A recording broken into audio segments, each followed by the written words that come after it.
भागू, मी तुझी प्रत्येक आठवण जपून ठेवले माहितीये. ही बॅग बघ, बघ ना, आठवते तुला? सगळी खेळणी मी याच्यात जपून ठेवली माहितीये तुला. हा, हे बघ ही बाहुली आठवते. या बाहुलीला घेतल्याशिवाय तुला रात्री झोप द्यायची नाही माहितीये.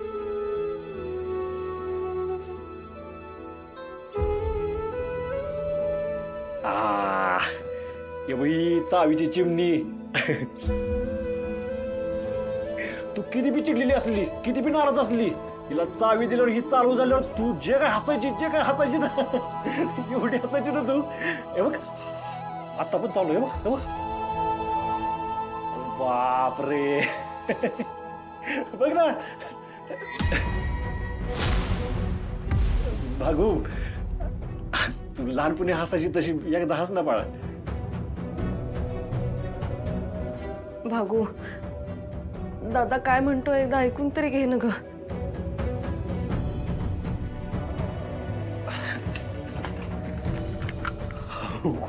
हे बघ बंदूक आठवते तुला? मला कोणी त्रास दिला ना की तू लहानपणी त्या माणसाला अशी बंदूक धरायची आणि बोलायची. माझ्या दादाला कोणी त्रास द्यायचा नाही, हा सांगून ठेवतोय. हा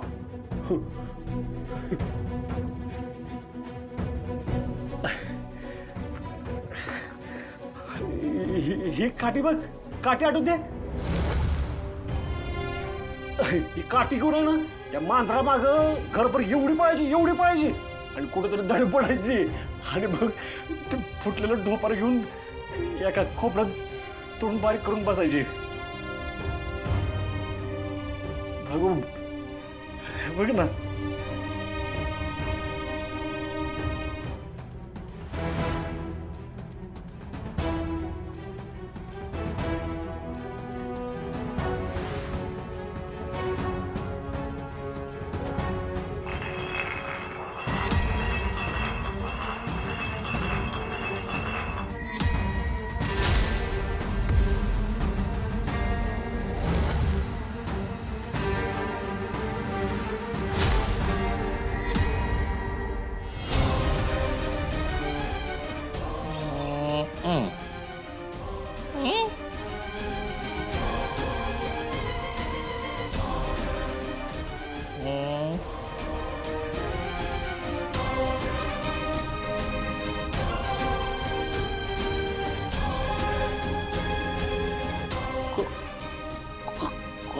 कोण रे?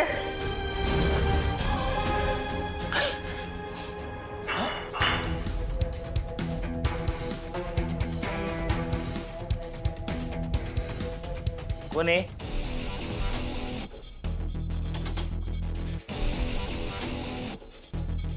कोण आहे? कोण?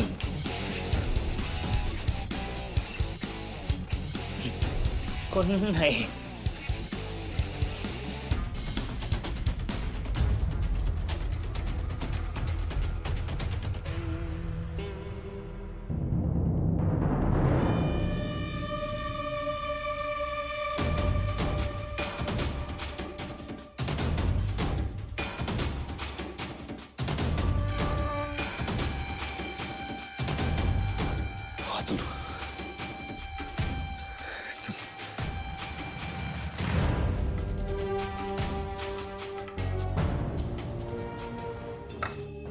ए छत्रे,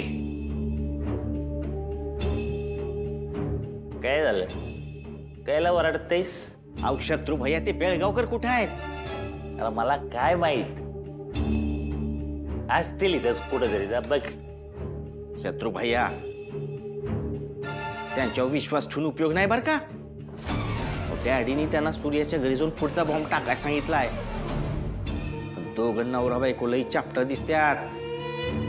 विश्वास ठेवून चालणार नाही. थांबा मीच बोलवतो.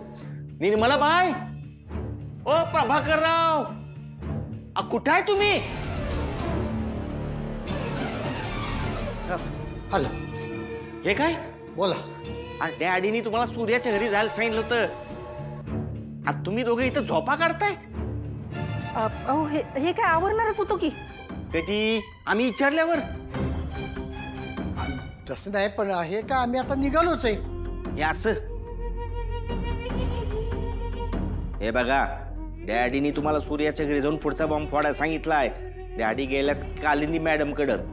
ते जर इथं आलं आणि त्यांनी जर तुम्हाला बघितलं तर तुमचं काही खरं नाही, तुमचं संपलंच म्हणून समजा.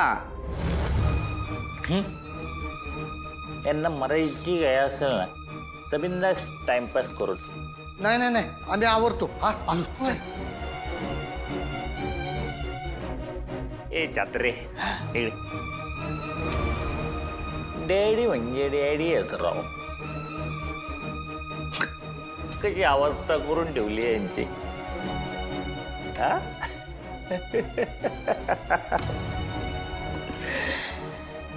हे अशी गुलाम माणसं बघितली ना मला लय भारी वाटत, लय भारी. पण मला एक कळत नाही,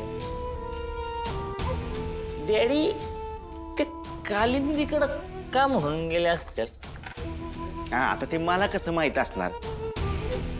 हा, डॅडीने मी विचारणार तरी कसं? डॅडींच्या मनात काय चाललंय कुणाला कळलंय का? अहो, आम्ही दोघं देवळात गेलो होतो, तिथून ती म्हणली मी जातो पुण्याला, तू ह्यांच्यावर लक्ष ठेवून काम करून घे, म्हणून मी इकडं आलो. हा डॅडींच्या डोक्यात काय चाललंय ना काय बी कळत नाही राव.